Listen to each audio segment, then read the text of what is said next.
اورنگ آباد میں موجود ایک ایسے اللہ کے ولی جو پورے ملک ہندوستان کے بادشاہ تھے، اور آپ اتنی بڑی سلطنت کے بادشاہ ہونے کے باوجود اپنے ہاتھوں سے ٹوپی بنا کرتے اور قرآن مجید کی کتابت کیا کرتے تھے، اور اس سے جو کمائی حاصل ہوتی اس سے اپنا گزارا کیا کرتے تھے۔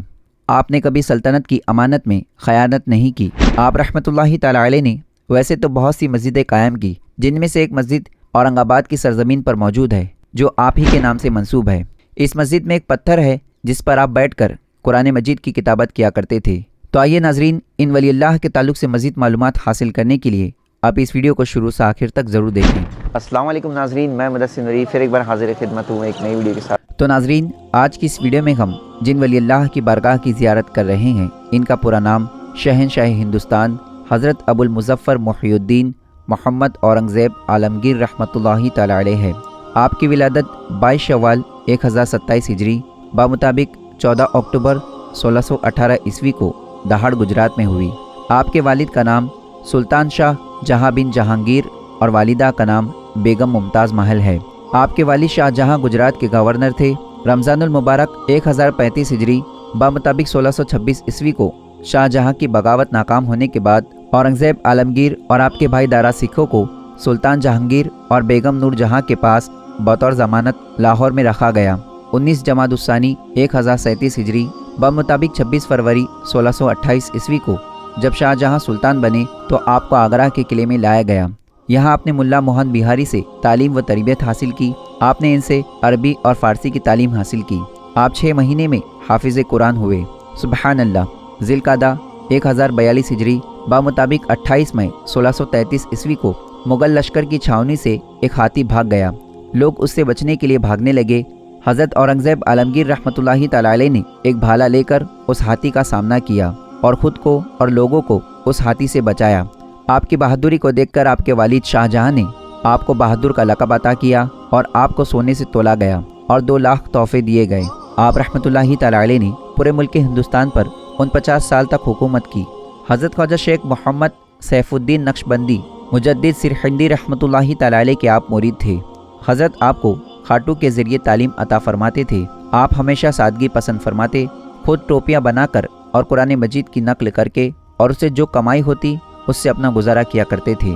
جب آپ کا مقابلہ عبدالعزیز خان افغان سے ہوا تو آپ نے میدان جنگ میں نماز خوف کے لیے صف درست کرنے کا حکم دیا۔ عبدالعزیز نے سمجھا کہ بادشاہ جنگ کی کوئی نئی حکمت ترتیب دے رہے ہیں، لیکن جب اس نے حضرت اورنگزیب عالمگیر رحمۃ اللہ تعالی علیہ کو اپنے سپاہیوں کے ساتھ رب العالمین کی بارگاہ میں سر بسجود دیکھا تو اپنے سپہ سالار سے کہا کہ جنگ موقوف کر دو، میں ایسے آدمی کے خلاف جنگ نہیں کر سکتا جو میدان جنگ میں بھی نماز کو نہ بھولے۔ سبحان اللہ۔ آپ رحمۃ اللہ تعالی علیہ نے اپنے صاحبزادوں کو نصیحت کی کہ علماء اور فضلاء کی صحبت اختیار کرنا اور جاہلوں سے پرہیز کرنا یہ عقل مندی کی نشانی ہے۔ آپ 12ویں صدی کے مجدد اسلام ہیں۔ آپ نے ہندوستان، عراق اور حجاز کے 500 فقہا کو جمع کر کے فتاوی عالمگیری کتاب 30 جلد میں تیار کروائی، جو حنفی فقہ کی معتبر کتابوں میں سے ایک ہے۔ آپ نے ملک میں شرعی قانون پر عمل کرنا شروع کیا۔ زنا، احتساب، شراب نوشی اور نشہ کرنا، جوا چوری اور لوٹ کے لیے شرعی حدود جاری کیے۔ ناچنا اور گانا بجانا اور دوسری بدعتوں اور رسموں کو بند کروایا۔ جو مسلمان غیر مسلم جیسے لباس پہنتے تھے انہیں بھی سزا دینا شروع کیا۔ آپ نے سکوں پر قرآن پاک کی آیتیں چھپوانا بند کروایا تاکہ بے ادبی نہ ہو، کیونکہ سکے سب کے ہاتھوں اور پیروں میں آتے ہیں۔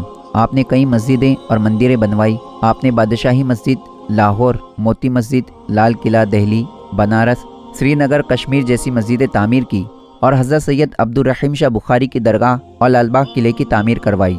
آپ رحمۃ اللہ تعالی علیہ عدل و انصاف کو پسند کرتے تھے۔ ایک مرتبہ بنارس کے ایک پنڈت کی شکنتلا نامی ایک لڑکی تھی۔ ایک جاہل فاسق سالار نے اس پنڈت سے کہا کہ 7 دن کے اندر تیری بیٹی کو سجا کر ڈولی میں میرے محل بھیج دینا۔ جب پنڈت نے اپنی بیٹی کو یہ بات بتائی تو اس نے کہا کہ 1 مہینے کا وقت لے لو، شاید کوئی راستہ مل جائے۔ پنڈت نے جا کر سالار سے کہا کہ میں 7 دن میں لڑکی کو سجا کر نہیں بھیج سکتا، مجھے 1 مہینے کا وقت چاہیے۔ سالار نے کہا ٹھیک ہے، 1 مہینے بعد بھیج دینا۔ جب پنڈت نے لڑکی کو بتایا تو اس نے شاہی لباس پہنا اور سواری کو لے کر دہلی کی طرف نکل گئی۔ کچھ دنوں بعد وہ جمعہ کے روز دہلی پہنچی۔ سلطان اورنگزیب کا معمول تھا کہ جب وہ نماز جمعہ ادا کر کے مسجد سے باہر تشریف لاتے تو لوگ اپنی فریاد ایک چٹھی میں لکھ کر مسجد کی سیڑھیوں کے دونوں طرف کھڑے رہتے اور بادشاہ کو وہ چٹھی دیتے۔ बादशाह खुद वो चिट्ठी लेते और कुछ ही दिनों में फैसला फरमाते। वो लड़की शकुंतला भी मर्द के लिबास में अपने चेहरे पर नकाब डालकर एक चिट्ठी में अपनी फरियाद लिखकर उस कतार में खड़ी हो गई। जब उसकी बारी आई तो सुल्तान ने अपने हाथ पर कपड़ा डालकर उस चिट्ठी को लिया। उस लड़की ने कहा, हुजूर, मेरे साथ ये नाइंसाफ़ी क्यों? सब लोगों की चिट्ठी आपने सीधे तरीके से ली और मेरी चिट्ठी हाथों पर कपड़ा डाल कर ली। आपने फरमाया कि इस्लाम में गैर महरम अजनबी औरत को छूना हराम है। इसके बाद आपने शकुंतला को अपने महल में आने के लिए फरमाया। वहाँ उस लड़की की फरियाद सुनी। वो कुछ दिन तक वहाँ ठहरी।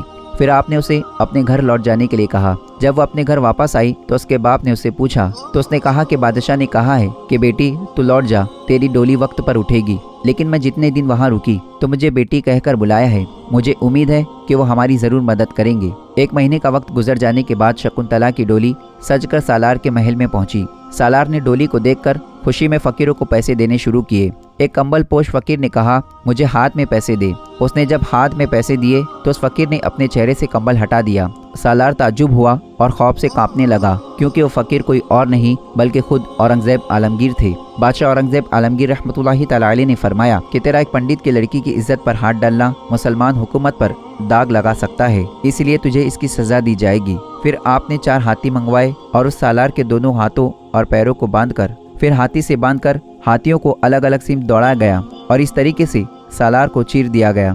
फिर पंडित के घर के सामने एक चबूतरे पर आपने 2 रकात नफिल नमाज शुक्राना अदा की और दुआ की कि ऐ अल्लाह, मैं तेरा शुक्रगुजार हूँ कि तूने एक गैर मुस्लिम की लड़की की इज्जत बचाने के लिए और इंसाफ करने के लिए मुझे चुना। फिर आपने उस लड़की से फरमाया, बेटी एक प्याला पानी लाना। जब वो लड़की पानी लेकर आई तो आपने फरमाया कि जिस दिन दहली में तुमने मुझे फरियाद सुनाई थी उस दिन से मैंने कसम खाई थी कि जब तक तेरे साथ इंसाफ नहीं होगा मैं पानी नहीं पीऊंगा। फिर उसके बाद उस पंडित ने बनारस के दूसरे हिंदू भाइयों के साथ मिलकर उस चबूतरे पर एक मस्जिद तामीर करवाई और ऐलान करवाया कि बादशाह औरंगजेब के इंसाफ की खुशी में ये मस्जिद हमारी तरफ से उन्हें बतौर तोहफा दी जाती है। बादशाह के इंसाफ का और सालार की सज़ा का वाक़या एक सोने की तख्ती पर लिखा गया, जो आज भी इस मस्जिद के अंदर मौजूद है।